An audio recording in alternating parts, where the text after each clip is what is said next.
Welcome back to Momentous Struggle, a Star Wars Shatterpoint podcast. On today's episode, Aubrey and I are going to talk about, well, Darth Vader and his stormtroopers. So let's go ahead and jump into it.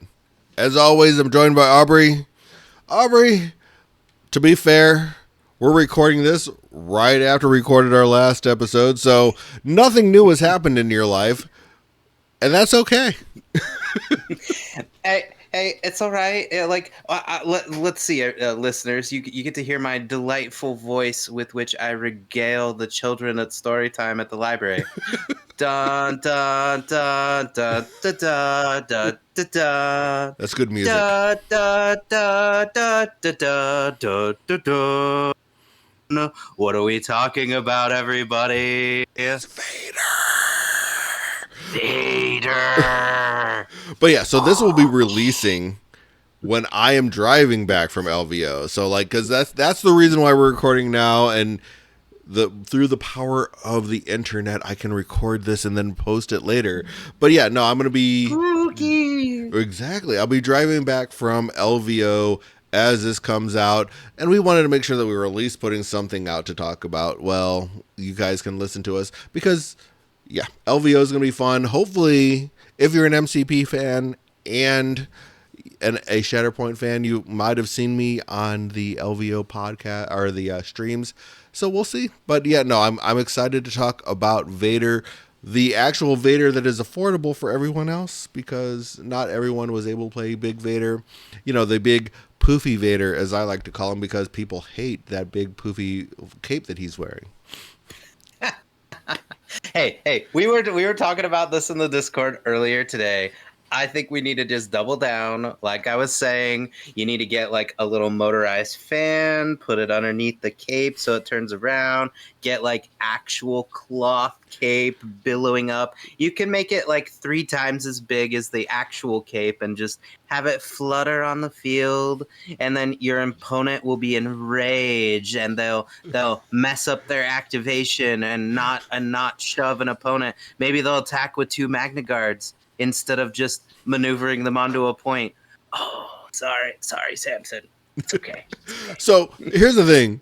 You and I have played Magic way too much, and like we are all about getting someone to rage quit in the middle of playing a match. So I think that's kind of where we're going with this, is like we're gonna just do things to make you rage quit. But that's all right. We're gonna make that happen one way or the other. You're gonna rage quit, flip a table. It's okay. We're gonna have fun no matter what.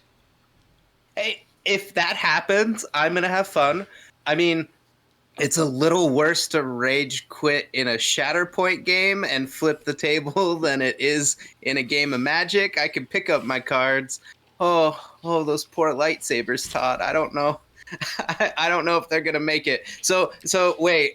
I take it back. Maybe we shouldn't get people rage quitting. I don't want my minis to get broken. We don't need table flipping in Shatterpoint for sure.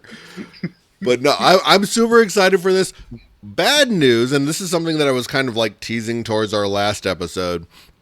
One of the things that came across that I saw, and I was talking with Samson about this, Chris, in regards to the 2 boxes that were scheduled to come out in January are now showing as coming out on February 16th. So Fear and Deadman squad pack, as well as the Fearless and Inventive squad packs, are now showing on Asmodee's website as coming out on February 16th. So get your wallets ready for after Valentine's Day, because now 5 boxes are coming out that weekend. So I hope you have $280, $300 ready to sit there and buy all those boxes if you plan on being I'm going to collect everything type of person like me and Aubrey. Yeah. Todd, do you want to know how I found that out? You want to know? I don't. I went into IO because I needed some paint for it. We talked about on the last episode. I had to set up an assembly line of people to paint terrain for me. So I went and bought extra paint because I was like, you know what? I don't know how well everybody's going to share. So I bought extra of the colors I needed. And then I was like, well, while I'm here, hey, can I pre-order the boxes that are coming out in a couple weeks? And they went, actually, about that, they're like, well, do you really want to pre-order all 5? Because now they're all coming out at the same time. And what does Obi-Wan say in A New Hope? There was a cry in the Force, and millions of nerds cried out in agony, and then were silenced. So It's Alderaan all over again, except it's my wallet that's getting destroyed. Here's something not the planet. Here's my little secret when it comes to IO and to Imperial Outpost. When I go to the store, and I did this with the core set as well, I actually give them the money for what I'm buying at that point in time. So now I've already paid for it. So that when the next stuff comes out, I'm not paying $280. I've already paid for these boxes, and then so I prepay. That's the way to do it. Wait, is this like layaway? Is layaway? Hey, is layaway a thing still? You know I'm a black man, and we're all about the layaway. I do the layaway. It's like, oh, I can pre-order and I can pay in advance. I do the layaway. Brother man over here likes to do the layaway. I'm telling you. Okay. I was like, I had to think about that word. I'm like, yes, it's layaway. A long time since I've thought about that. Okay, all right, that's fair. I'm old enough to where I know. Hey, Kmart layaway. This brother knows how to do it. Kmart. Oh wow. Whew. Oh, teenage Aubrey is waking up from a deep slumber, thinking about the dark days of Kmart. Wow. Ooh, well, you're big braining it, because I'm over here going, so, fiance, remember how you said you'd play with me after Valentine's Day with the Ewoks? Well, it's going to be a little more expensive because I really want to play with the new Luke and Vader too. Is that going to be okay? Also, we just spent so much money on fixing up our new house. Is it really okay? Yeah, it's pretty frustrating. It's pretty sad that like we actually are having to sit there and that all 5 of these boxes are coming out. But one thing, I was looking at Asmodee's website, and one thing that came up, like if you look, so you can go and order all of their stuff on there, right?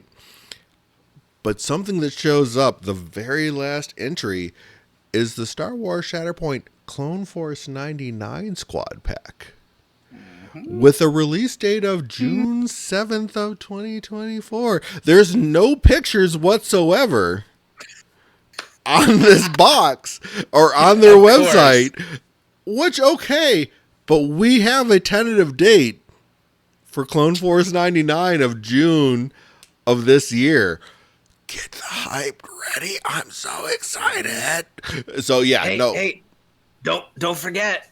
There's also on Amazon, a few of the other boxes are supposedly coming out in May 19th or 20th, somewhere in there. I don't trust Amazon as much as I would the actual AMG website, but hey, we maybe May and June we're gonna get some more fun. We'll see. But yeah, with 5 boxes coming out in February, it's like go ahead, like give my wallet a little bit of a break. And I'm also a Marvel guy. Like I play MCP too, and like so we have those 5 boxes, and then on top of it, like there's a huge X-Men release coming out in February as well. So Professor X, Iceman, Bishop. Oh, there's all sorts of cool stuff coming out. It's like my wife's gonna hate me because I'm spending all sorts of money, but it's all right. We're like I'm excited, but there's like if you play both Shatterpoint and MCP. Expect to spend close to $500 in the month of February, and then you're going to need to spend another $1,000 to keep your wife happy or girlfriend happy because you just spent a shit ton of money.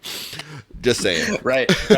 I can't tell if it is a mistake to release these boxes right after Valentine's Day or like the biggest brain of all, because like if you get a good enough gift for your partner on Valentine's Day, maybe they won't think about how much you're spending on all of these boxes that are now releasing on the exact same day, 2 days later. Right. I think AMG is hinging on the fact that nerds like most like they're expecting nerds to not have girlfriends, and that just doesn't work. No, we have girlfriends, okay? AMG, listen, I have a wife. She loves me, and I'm still gonna spend money on her. So you need to recognize mother.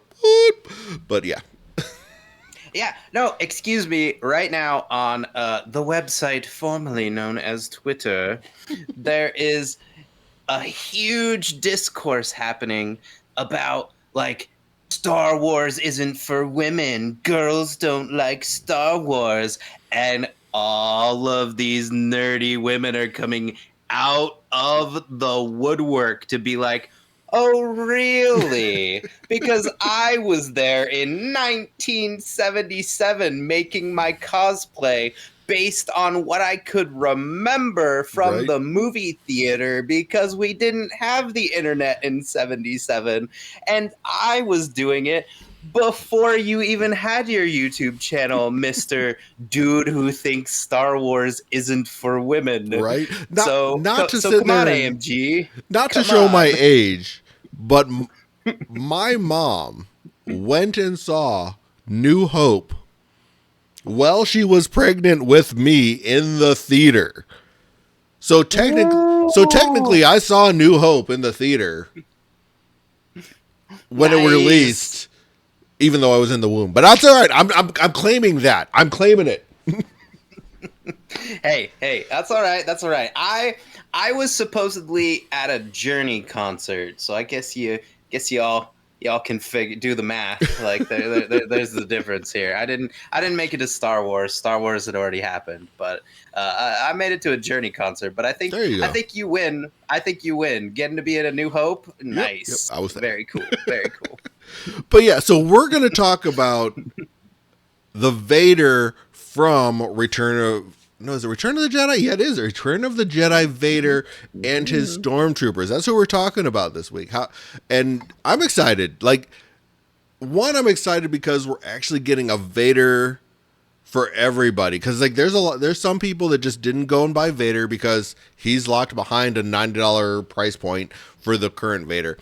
This is a very different Vader, though. This is not the I'm going to murder everyone Vader. This is a kind of a different Vader, and I don't think there's anything wrong with this Vader, but he's not the Vader that has been terrorizing the meta for the last 3 months or whatever. Yeah, this is definitely like I I don't want to say that. Oh no, this Vader is automatically worse than the Vader that we have now. Vader Jedi Hunter from the you cannot run dual pack. Is that what we're Dual calling pack, it? yeah, I Something think like that's what they that. call it. Dual pack. Uh, it's just a different Vader. Like this is 10 years later. Vader. We see like a lot of his earlier stories are very much him on the hunt. He's on the front lines. He's fighting. Hmm. He's fighting rebels. This Vader is more of the I'm here to motivate you, Yeah, as he says at the beginning of Return of the Jedi. So his job is to be scary and intimidating, and you need to listen to me, and you need to listen to me, because if you don't listen to me, I might just kill you, but what the Emperor will do to you will be worse than death. yeah, So you just got to think about that when you're playing this Vader. It's a without different style. without a doubt. So like, if you watch like a lot of the Disney Plus media that is out there, the Vader that came out in the dual pack is definitely like the Vader from the Obi-Wan series, where it's like he's angry, he's wanting to kill every MFer around. He's just like, I am angry, I want to kill people. My wife died and I blame Obi-Wan because this, that, and the other. I'm just gonna tear. Where this Obi-Wan is like, you know what? It's 20 years later. I'm tired. I just want to sit there and do whatever I'm going to do. So it's two different Vaders. And it really is. It's like young Vader, young angry Vader versus you know what? I'm still strong in the Force, but I'm not going to sit there and kill as many people as I used to. Right. You can kind of sense that, and we could delve into like the comic book stories and things, but like you can see in like So in Empire Strikes Back, Vader is very much like, I'm going to find my son and he's going to join me and this is what we're going to do. And then there's some stuff that happens in the comic books that's pretty hardcore, but there's a moment where Vader basically says, if Luke doesn't join me, I'm going to kill him because he is a threat. Mm-hmm. Because he figures out basically that the Emperor is planning on replacing him with Luke. And he's like, no. So the comic books get pretty dark. And then, like, that story arc is still kind of happening. Like, I'll be perfectly honest with you. Like, I'm in the middle of reading it. Like, it's still, like, in progress. And then when you get to Return of the Jedi, you can see there's been this shift where he's kind of more resigned as, like, you know what, I can't beat the Emperor. And it's kind of cool because part of it is also, like, Vader. So spoilers, everybody, if you haven't read the comic books, go read them. They're very good, especially the Vader one. It's very good. He finds out about Exegol getting into the sequels, and he kind of goes, he was planning on defeating the Emperor, right? Like Empire Strikes Back, we're gonna take down the Emperor, great. And he kind of like, there's this shift in his mindset where he's like, oh, the Emperor is even more powerful than I thought. And it's kind of cool because you kind of see why in Return of the Jedi he's so like, he feels so resigned. Like there's no beating the Emperor. The Emperor, the Emperor manipulated Anakin Skywalker 20 years earlier. Vader thought he could get out from under that thumb, and now he's like, no, the Emperor's just too powerful. And now he's trying to, like, basically he thinks this is the only option. Like, you have to join me, Luke. And sorry, even if it's replacing me, like, this is, the Emperor is too powerful. Yeah, the master manipulator that he is, yeah. Right. Basically, Vader has been spending 20 years trying to figure out how he can get out from the Emperor. And this card, it's Vader, the Emperor's servant. Exactly. That is his role, for good or ill. Exactly. Yeah, so let's go ahead and get into talking about this card then. So it's Emperor, like you said, or Darth Vader, Emperor's servant. He is a 7 squad point, 3 force, which is interesting. This is the first time that we've really seen a 7 squad point character with only 3 force, other than Luke. So, and there's, again, reasons behind this, but it's these two boxes coming out together. Again, there's reasons behind it. He is a force user. He does have the Galactic Republic and Sith tag. 12 stamina, 3 durability.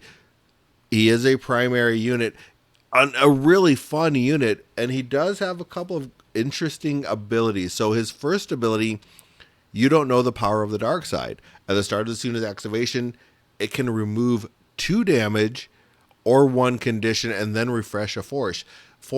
Refresh a force. And this is, again, why he only comes with that 3 force. He can refresh a force, but on top of it, if you're getting up into combat, he's removing 2 damage or removing a condition. And removing the condition is pretty solid.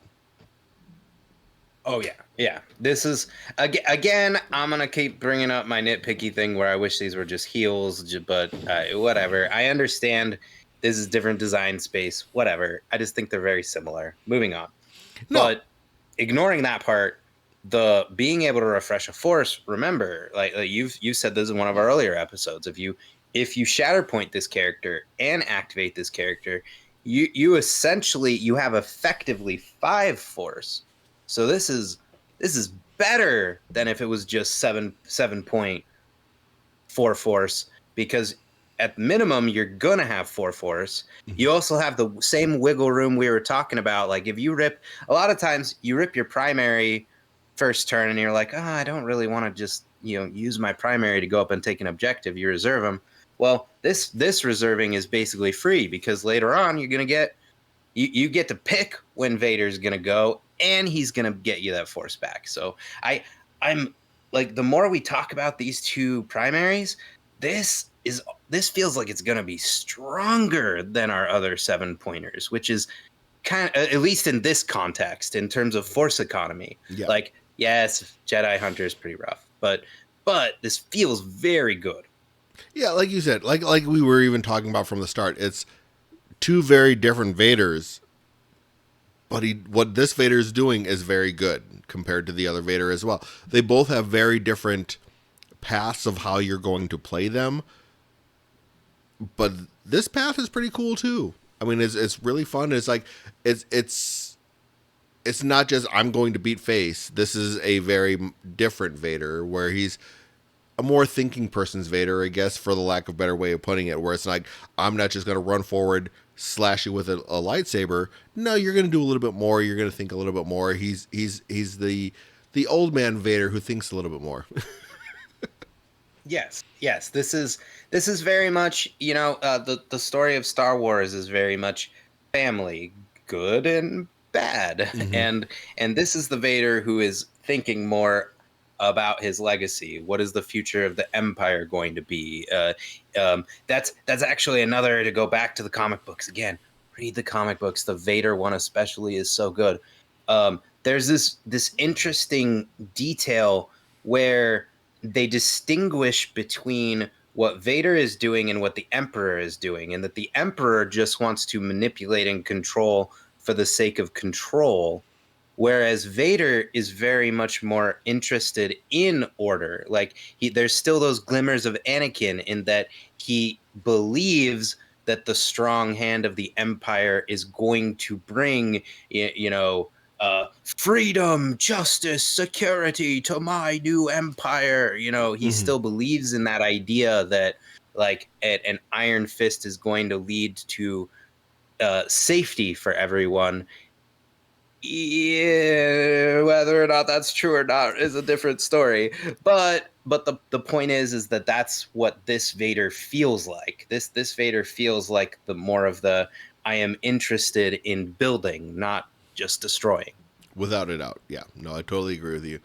So going into like the rest of his abilities, he has one active ability, which is anger, hate, and aggression. This is one force. One character in this unit can basically do a small move. It does. If it does, then the character adds 3 dice to its next attack roll. If that attack roll contains one or more failures in results, that character gains exposed after the attack resolves. Interesting attack. Like it gives you a little bit of movement. It adds some dice, but if you fail, which in this particular situation, best case scenario, you're rolling, like I said, worst case scenario, because he does have a range attack. It's 8 dice. You're probably getting a failure in that 8 dice, so you're probably going to be taking 2 damage off of that, or is it? Yeah, you're going to be taking some damage off of that, or no, not damage, expose to gain some extra dice. Pretty interesting. It's a pretty interesting attack there. Yeah, it feels very dark side. I Mm-hmm. mean, it feels like this ability. I mean, anger, hate, aggression. It's exactly what it is. And Todd, no, you were correct the first time. That was not a mistake. You're getting exposed. That means you're taking some damage later on. Like, let's be real. Let's be real, because this Vader, like, just jumping down there, he only gets on one side of his stance cards the ability to heal. So I mean, this is definitely a Sithy, high risk, high reward, but it feels almost like it's almost like an homage to the earlier Vader, because he's getting this extra dice, and you have a negative effect for it. So I like it. I like it's good. Just remember, it says that he may dash, and if he does, he get the extra dice. So be careful. Like you have to do the dash to get the thing. So don't Yes. skip that part. Yeah, don't Like forget to that. move, because you got to move or else you don't get the dice type of a thing. But yeah, I mean, I don't know why you wouldn't, but just saying, just this is worded that way. yeah, I'm not getting caught by Obi-2 again. yeah. No, this is.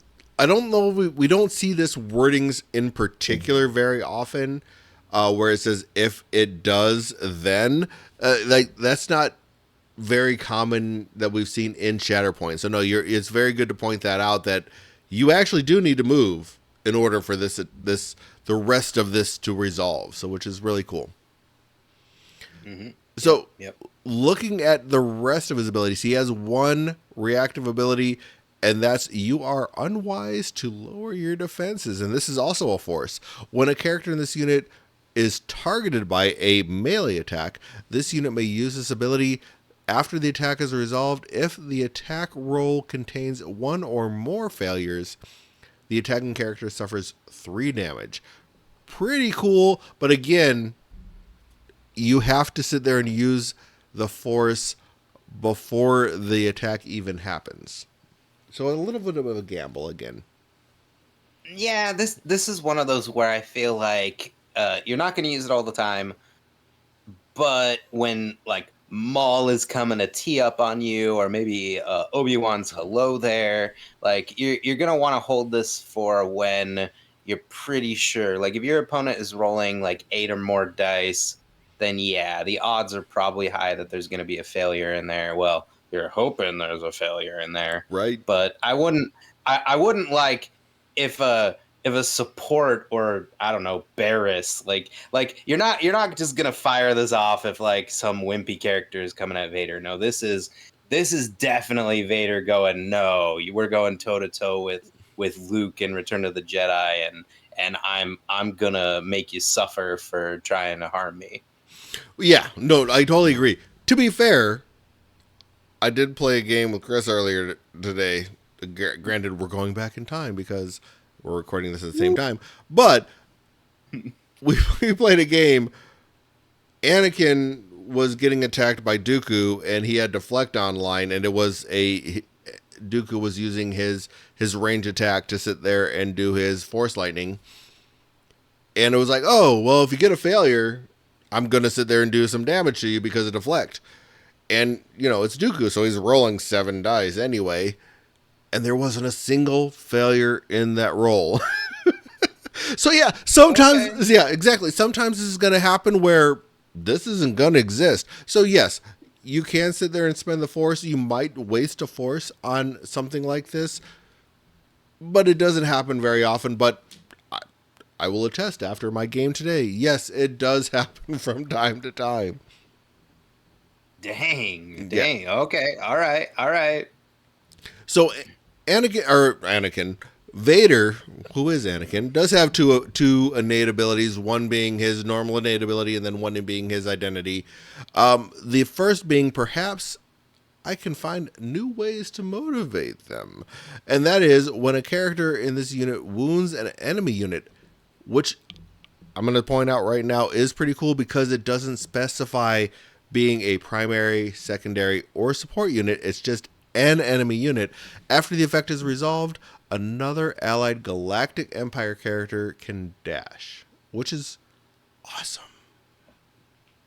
Oh, this ability alone is making me wonder if people are, and I feel this feels weird to say out loud, are sleeping on this Vader, which is weird to say because it's Darth frickin' Vader, but this ability kind of reminds me of like an inverse of Mother Talzin, because Mother Talzin does a lot of stuff not on your turn.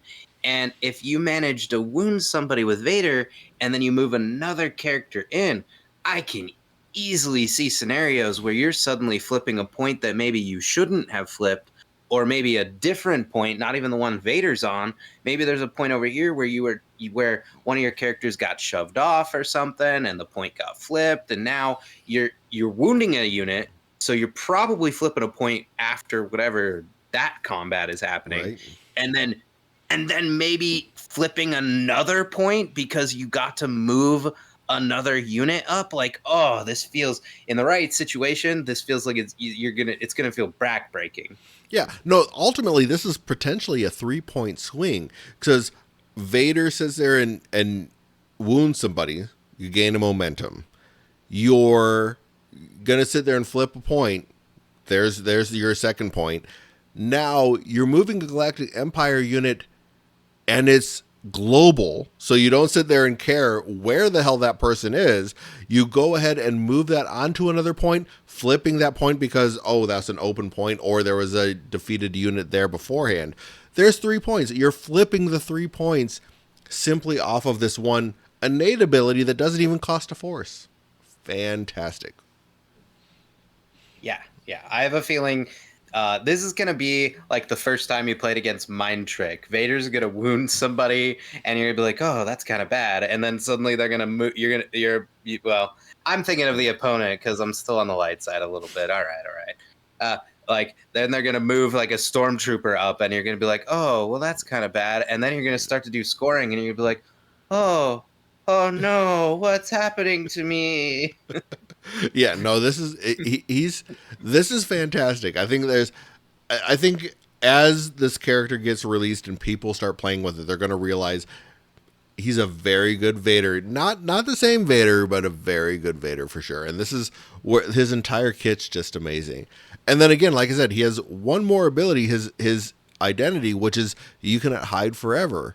At the end of this unit's activation, if no character in this unit wounded an enemy unit after the activation, if this unit's order card is not in the order deck or in reserve, you shuffle it into the order deck. So it's like, oh, Vader didn't kill anybody. Let's go ahead and try it again.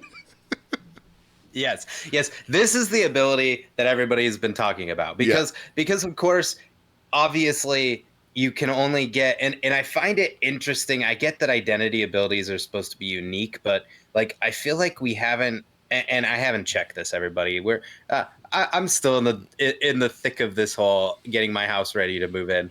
In case you didn't listen to the last episode, that's where I'm at right now. So I didn't check this, but does any other primary have an innate and an identity? No. Like that feels Oh, I'm sure they do. unique. No, they do, Yeah. but not like this. This is like his innate ability is fantastic, and his identity is just like so unique that it's just like the two of them in tandem work amazing together. Where it's like, well, I didn't do this. Okay, I'm going to do this instead. You know? Right, right, because it feels like okay, and everybody's talked about the Magic Happy Christmas Land where Vader is the last card in your order deck, and you just keep activating him till he murders the face off of someone, which is cool. But I'm just like, whoa! So no matter what, eventually Vader is gonna wound someone and I'm gonna move somebody. So we just talked about that perfect scenario of like a 3-point swing. You're gonna get it because of the identity ability. So this is more of that like inevitability that this Vader brings. Like, yeah, the other Vader is like global, and if you construct your squads correctly, it can feel like Vader is always impacting the board. But this Vader feels like his activation is what matters the most, not necessarily what he's providing to the rest of the field. So it's a whole different play style. Yeah, different play style, but still super strong, which is really cool. Oh yeah, oh yeah. I gotta say I have not played the scary Vader that much, even though I did buy it. Like I'm a completionist. Like I haven't played him that much, but this Vader, I'm almost more excited about because there's a lot more angles and vectors and places you can go with him. The other Vader is like, I'm a beat stick. I'm bringing beat sticks. We gonna beat you down. Oh, did you not like that? Well, I'm still beating you down. Right. Like. Whereas this Vader is like, well, I've got a little more. I'm a little older. I'm a little more seasoned. I'm a little techier. A little older, a little wiser. Yeah, no, I do like this Vader. He's fun, for sure. So I'm looking forward to really putting him on the board and giving him some play. One of the things that like going into the next part of the box, though, one of the things I'm really cool and really excited about, I guess I should say, is the Stormtrooper Sergeant. So we have now another secondary that's 3 points. This is a 3-point cost secondary, no force, as most every secondary and support are. but it's a 3-point secondary. Like, and we only have one other one, and it's Pawns, and he's awful. So I'm like super excited. I'm super Oh, excited for this guy. yeah, He's Galactic yeah. Empire. He's storm. He is a stormtrooper. As far as his 2 tags, he has the Galactic Civil War, a bit like as well. So very cool. I'm excited for him. He has 9 stamina, 2 durability, and so a very interesting unit. And the thing I like about him is he's a 3-point cost that doesn't seem as bad as Pons was. So we'll see where this goes. And it's even if you're going to play new Vader or old Vader, like the original Vader, you can play this Stormtrooper Sergeant with him. And I think that's what at least a lot of people I think are excited about is now we have a different person, a different 3-point cost that we can play with original Vader or with the new Vader. Oh yeah.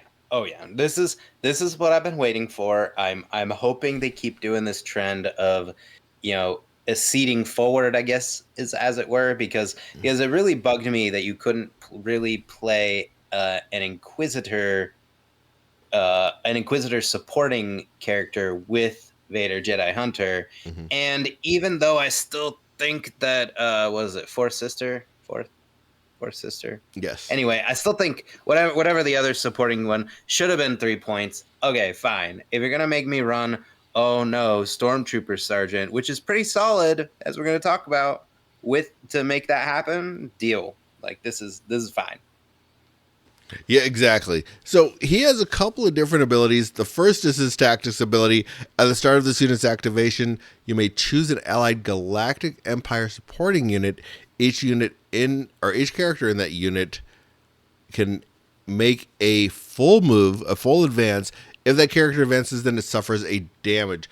Interesting way to sit there and move people forward, suffer a damage, especially on supporting units, because supporting units are the most fragile of the units that we have available. So you're going to sit there and give them soften them up a little bit, but moving them forward is pretty interesting.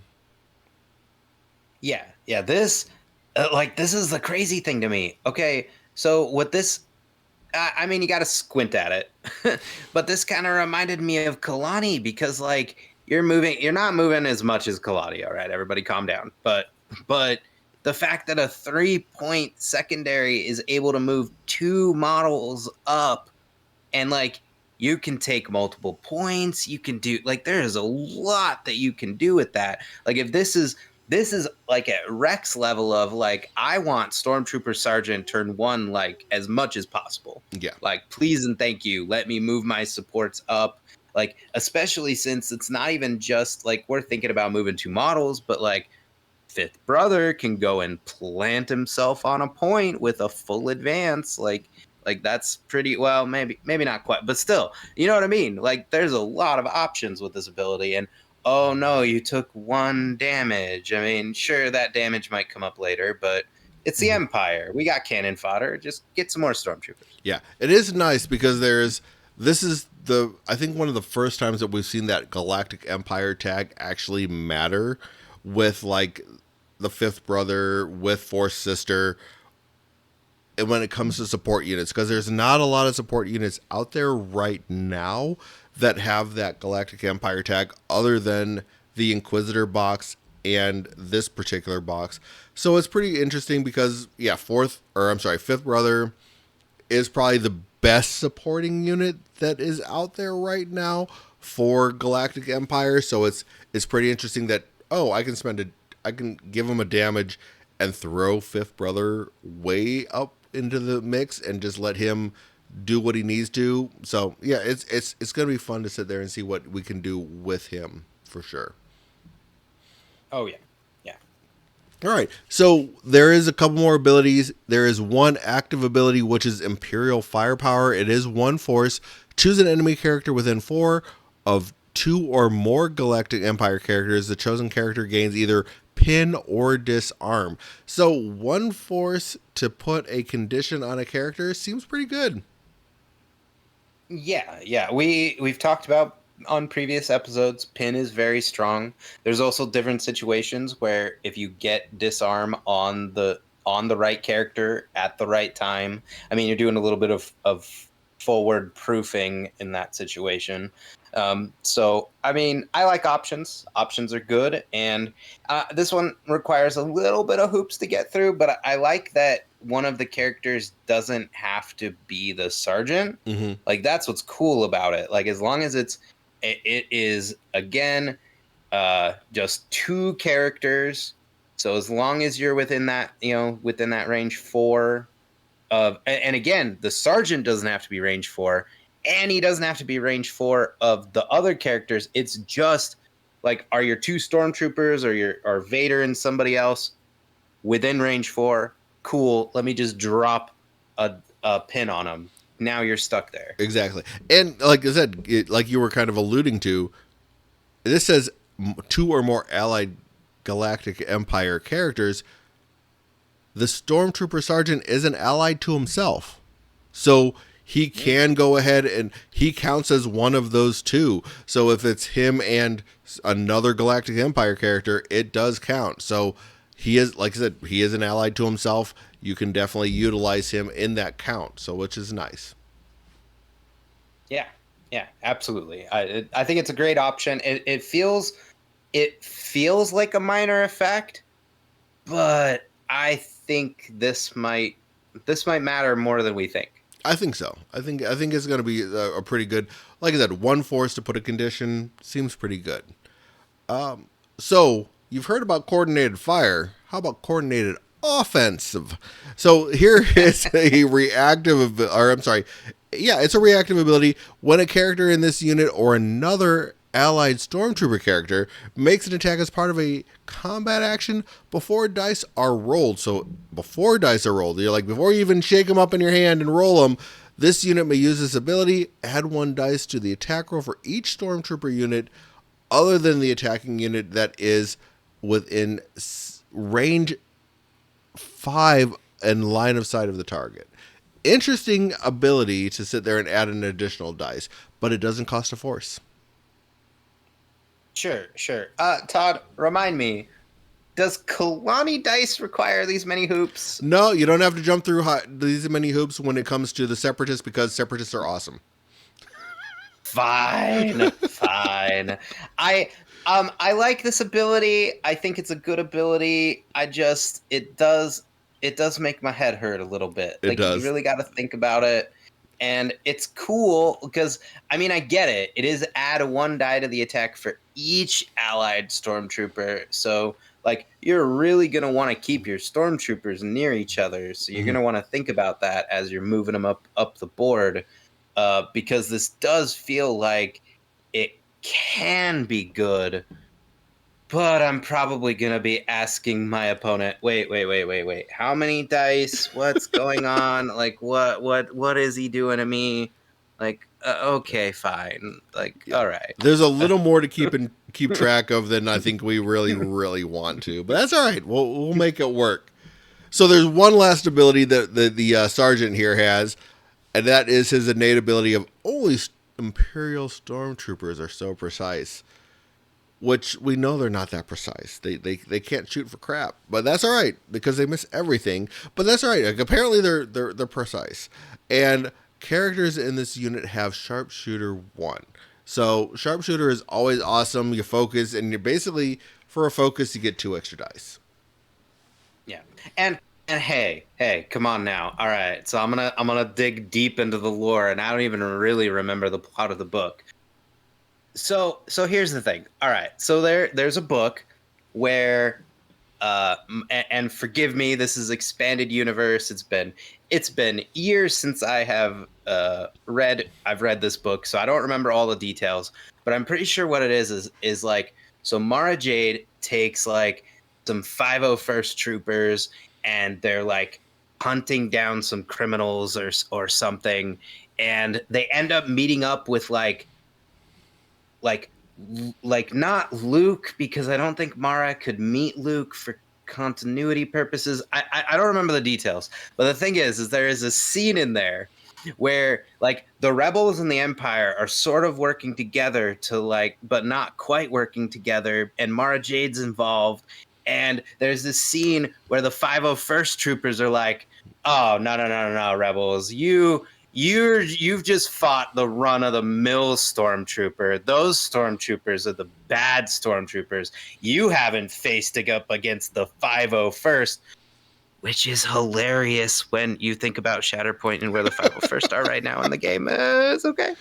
But it's funny because this ability is what made me think of the story, because those stormtroopers were pretty hardcore, and like basically the only reason, quote unquote, that the rebels win is because the emperor didn't really let like Mara Jade and these members of the 501st like take on the rebels. Instead, they were always off doing like other missions for him.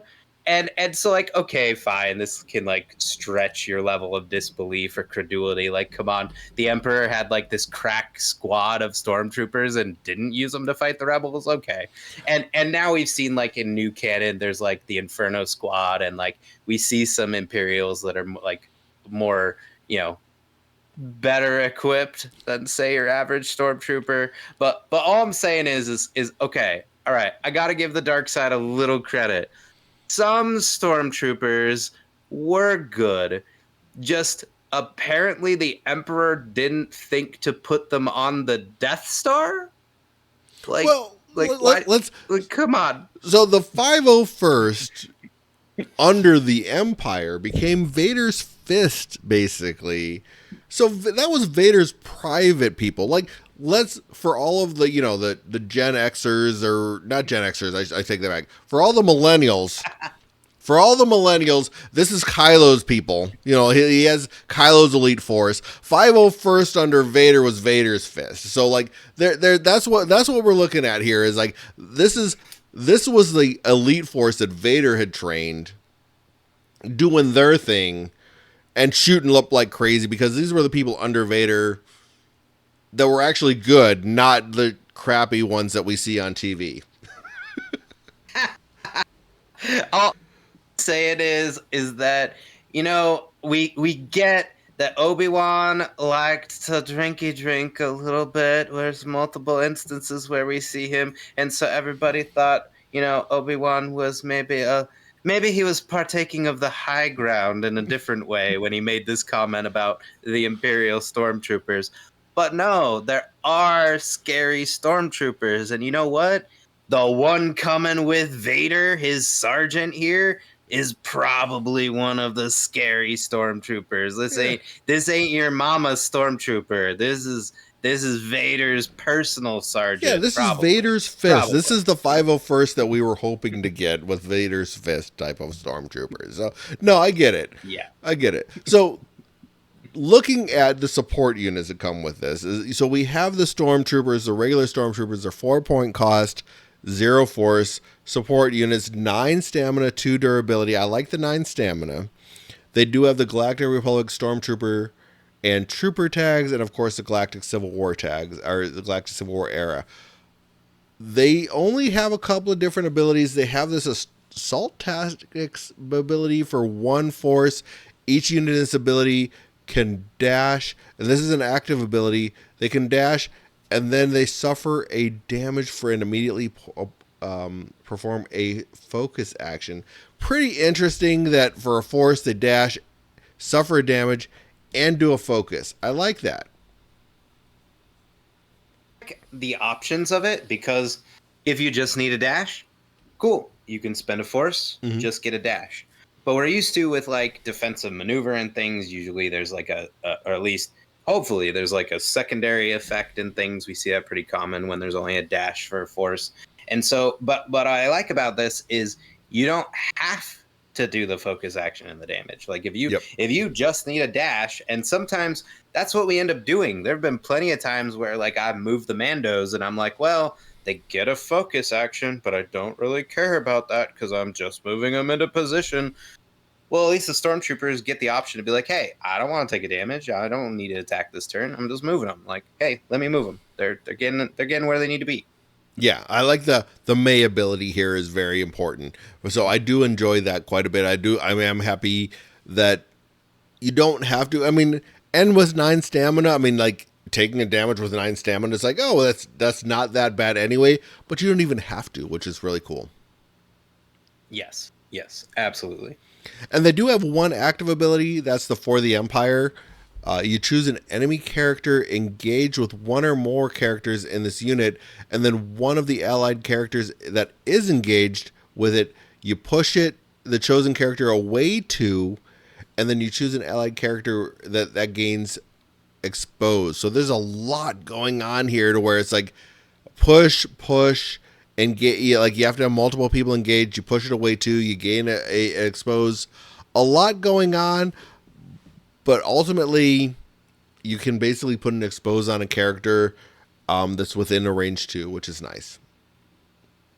Yeah, this seems to be, and this feels right to me. Like the Empire was very much about overwhelming numbers. That's why the TIE fighters were extremely fast and maneuverable, but didn't have shields or a lot of protection.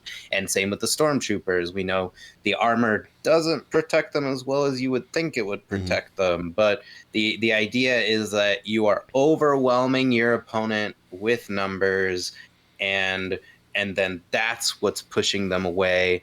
And I also like this. It's very high risk reward. We have another, this your unit is gaining exposed, but I mean it feels very Empire. Like the Empire does not care about its individual units or soldiers or whatever. They are going to win no matter the cost. And it feels like it. Like this is going to be a cool ability. Yeah, without a doubt. I mean, so for anybody that has previously played X-wing, this is like kind of on brand for like you mentioned TIE fighters.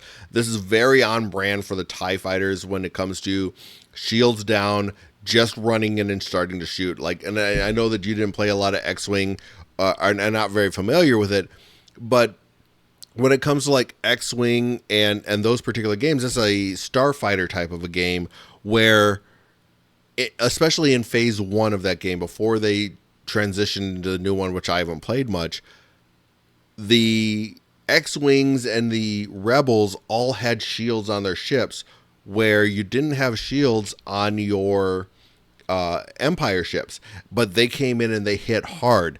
And that's very much on flavor for what this is doing, where you run in, hit hard, you're going to sit there and get hit pretty bad because of it, but you're going to run in and hit them as hard as you can. So I think this, again, AMG and Fantasy Flight are all one company under Asmodee, kind of on flavor together with how all of that works together with that particular brand of where the Empire is. And I love that about this. It just coming from looking at all of the different MC or all of the different tabletop type of games that are available under this umbrella of Asmodee, it fits with it. Yeah, yeah. No, I think it's good. I think it makes sense. It makes them feel very Galactic Republic in a way Yes. that even like the Inquisitors felt like Inquisitors, and of course Inquisitors would be aligned with the Empire because that's what they are. But this feels more like the run of the mill Galactic Empire. I know I just got done talking about the 501st being better than the rest, but the idea here is like the Empire is definitely carving out its own identity as a faction now, and I think that's really cool. Yeah. And again, the innate ability, the last ability that they have, Imperial only Imperial stormtroopers are so precise. These guys also have sharpshooter 1. They don't have that cool like ability to focus that adds into it, but you can focus and get a sharpshooter 1. So I like this that Vader's stormtroopers that he brings along with him have the ability to add some extra dice when they're shooting from range. Yes, absolutely. And I know we didn't go into too much detail on like stance trees and stuff. That's because it's like a lot. Like there's a Yeah. lot there's a lot going on here, and we're recording 2 episodes at once. But just bear in mind that with these guys, that only Imperial stormtroopers are so precise is going to matter because they are Oh, well, that combined with assault tactics, I should say. Because if you don't make a focus action, they are only rolling 5 dice in ranged or melee. So just one of those things to keep in mind. Like, these guys are very much tuned for, you are probably going to use assault tactics most of the time, unless for some reason that 1 point of damage is really going to matter. Yeah, no, I mean you totally. They have range 5 when it comes to their ranged attack.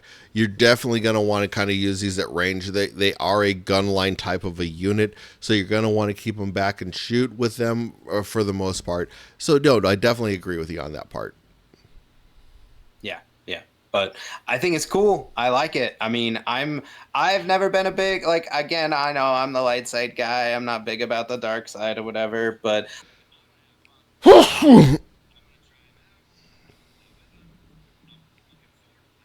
them, I think it's going to be a fun time. Oh yeah, totally. I'm very excited to sit there and get these guys on the table. Unfortunately, like I said, like from the start of this episode, we're probably looking at like a month or so before we get them. So it's unfortunate that there might be a little bit of a delay, but I'm excited to sit there and finally get them and put them on the table, paint them up, and throw them out there and see what these guys have to do. Yep, it's going to be fun. And you know what? You can just pull out your phone if you're not like me and don't want to sing. You can just play the Imperial March when you put them on the table. Just hit play. Dun, dun, dun, dun, dun, dun, dun, dun, dun, dun. Come on, it's great. We all want to do that. I mean, I'm telling you, I'm playing that at your wedding, by the way, too. So just so you know. Hey, the fiance is already game. The wedding is going to be as nerdy as we can make it, so it's on brand. Love it. But no, so yeah, I think that covers, like, we didn't go into as much detail, especially not hitting the stance trees and the expertise charts, because there was just so much to cover as far as like their abilities.